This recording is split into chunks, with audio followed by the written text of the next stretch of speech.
günlerim. Ay maşallah. Bugün iyun ayın 29'udur. Bu qaqaşın zakasıdır. Qaqaş məndən şanlı bal istəyir, 1 ramka. Ay maşallah. Qaqaş babana tərdi şu yarayandı. Yaxından geçək. Maşallah.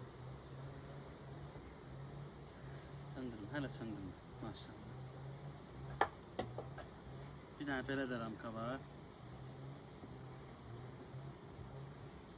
Bunun çəkisi biraz az. Maşallah. Maşallah, maşallah. Maşallah. Bu tam doğumluyum. Bu tam elə. Bu birinci götürdüğüm yaxşıdır qaqaş. Bu da çox qəşəngdir. Bunu yaxından tut. Ağa bak maşallah.